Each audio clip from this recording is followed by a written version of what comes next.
Amen. Please be seated.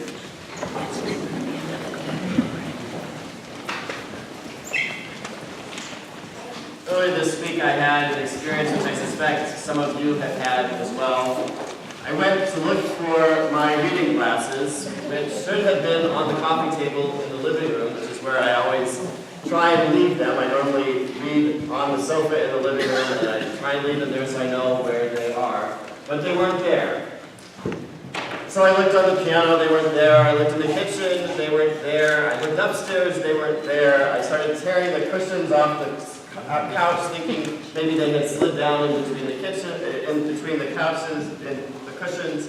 They weren't there. I started cursing at the cat, thinking they had stolen them, as he sometimes does. Then I turned and I looked at the coffee table, and lo and behold, there they were, sitting right where they were supposed to be all the time. I don't know how I could have missed them. The several times I looked at the coffee table for them, they were right where I always leave them, but somehow I wasn't able to see them. It reminded me of an experiment that I read about 15 years ago. You probably heard about it, called the gorilla experiment. The way this worked was they had a team of 3 people in white t-shirts and a team of 3 people in black t-shirts.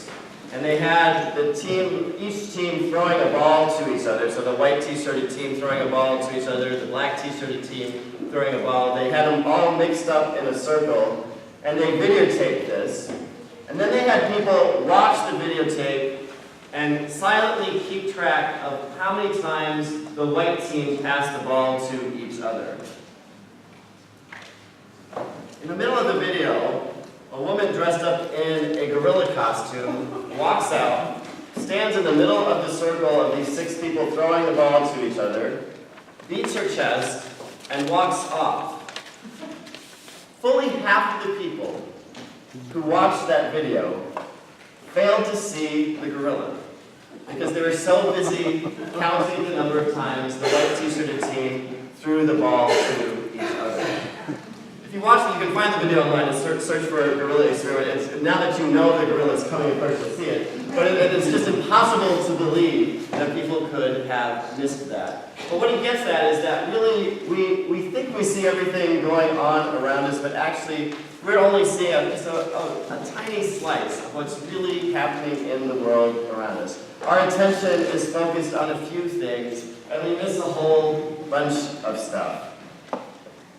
I thought about all this as I studied our lesson from Mark's Gospel this morning, the story of blind Bartimaeus. Bartimaeus has a really strange name. Mark tells us that his name is Bartimaeus, son of Timaeus. But the thing is that Bartimaeus in Hebrew already means son of Timaeus. Bar, son of Timaeus. So why Mark feels like he needs to tell us again that he's son of Timaeus is a little confusing. It's like his name is son of Timaeus, son of Timaeus. In addition, in Hebrew, Timaeus sounds an awful lot like the words for poor or unclean. So his name may be son of the poor, or son of the unclean, son of the unclean. In any case, Bartimaeus is sitting by the side of the road begging. This is the option that was left in the ancient world for beggars or for anyone who had a serious illness or some sort of debilitating condition. There was no social service agencies, there was no Medicaid. This was the only thing that folks in his situation could do was beg for help. So it was a day like any other day for Bartimaeus, sitting by the side of the road begging for handouts. And this crowd comes by. It's a loud crowd, and he asks somebody what's going on, and they tell him Jesus of Nazareth is passing by. That gets Bartimaeus' attention, and I'm not really sure why. It may be that Bartimaeus has heard about Jesus of Nazareth and his ability to heal people. But I wonder if it's not more than that. I wonder if this son of the poor has heard about Jesus of Nazareth, who says, "Blessed are those who have nothing, for theirs is the kingdom of heaven." I wonder if this son of the unclean has heard about this Jesus of Nazareth, who touches lepers with his bare hands, who hangs out with people who are considered untouchable in that day. I wonder if this blind and hungry beggar has heard about Jesus of Nazareth, who goes out of his way to eat dinner with sinners and tax collectors and people with bad reputations and folks that no one would willingly spend time with. Whatever it is that motivates Bartimaeus, he stops shouting, "Jesus, Son of David, have mercy on me." And he's making so much ruckus that the crowd tries to quiet him down. They figure that Jesus is busy, he's got a lot going on, he's on his way to Jerusalem, and they don't want Jesus to be interrupted by this poor blind beggar. After all, the roads in and out of Jericho are lined with dozens of people begging for help. That's just the way it was in those days. And if Jesus stops for one blind beggar, then won't he have to stop for all of them? So the crowd tries to hush him. But Bartimaeus shouts even louder, "Jesus, Son of David, have mercy on me." And somehow, through the noise of the crowd, Jesus hears him. And it stops him dead in his tracks. He calls Bartimaeus to come over to him, and Bartimaeus apparently doesn't need any help. He leaps up, throws off his cloak, doesn't even bother to collect the few coins he's managed to collect that day, and runs over to where Jesus is. Jesus asks him, "What do you want me to do for you?" And Bartimaeus says, "I'd like you to restore my sight." For you see, it seems that Bartimaeus was not always blind. He was not born blind. Don't know whether it was some infection or disease or an injury that made him blind. Or maybe Bartimaeus just got tired of seeing the world, got tired of seeing how the world treated people like him, people who were poor, people who were on the margins. It got to be too much, and Bartimaeus shut down and stopped looking at the world. Or maybe Bartimaeus wasn't always the son of the poor. Maybe he grew up in a decent household with a roof over his head and food on the table. And over time, he stopped seeing the poor people along the side of the road. Really don't know. There's so many reasons people stop looking at the world about them, stop seeing the world as it really is. In any case, Jesus restores Bartimaeus his sight and tells him that his faith has made him whole and sends him on his way. Bartimaeus is now able to see the world through his physical eyes. He's able to see the world through Jesus' eyes, through God's eyes. He's back in connection with the real world. And Jesus sees Bartimaeus not as an interruption in his day, not as something that has to be dealt with, but rather as a chance to connect with someone, a chance to provide healing, a chance to bring someone on the margins back into the center. And the crowd who sees all of this has to wonder what's going on.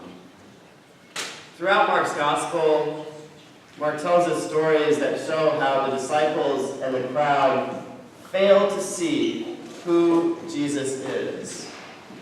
The disciples and the crowds around Jesus are so busy looking for a Messiah, a military Messiah, who will raise up an army and throw off the Roman occupation, that they fail to see Jesus, who comes to lift up the lowly and the downtrodden.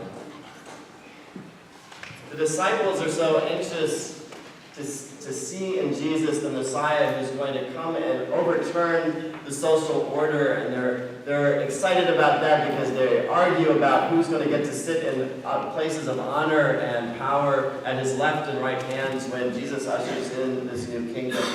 That they fail to see Jesus who ushers in a vision of radical inclusion and equality. The crowd is so anxious to see a Messiah in Jesus who will smite their enemies, that they fail to hear Jesus when he tells them over and over again that often they are their own worst enemies. Jesus heals Bartimaeus and tells him to go. But now, able to see the world again, Bartimaeus has no intention of leaving Jesus' side. Bartimaeus will continue to follow Jesus, learn to see the world through Jesus' eyes, watch how Jesus interacts with the people he comes in contact with. Bartimaeus will try and learn from that. He will try and be a bit more like Jesus, a bit more like the person that God created him to be. He will follow Jesus on the road to Jerusalem, on the path to the cross, and to the empty tomb. Because Bartimaeus has learned something about the restoration of life, about the new life that God promises us. There's all kinds of good news in this story this morning. There's good news for Bartimaeus, whose sight is restored. There's good news for the crowd, who once again sees something about who Jesus is, about who God is, about how God is calling them to live. And there's good news for us. There's the reminder that we can cry out to God for help, and that God will answer. There's the good news that we are called to see the world as it really is, through God's eyes. That we are called to do the work that God has given us to do, to bring about the kingdom in our time, in our day. I pray that we will ask that our sight be restored, that we will see the world as God would have us see it, that we will do our part to bring about the kingdom. Amen. Amen.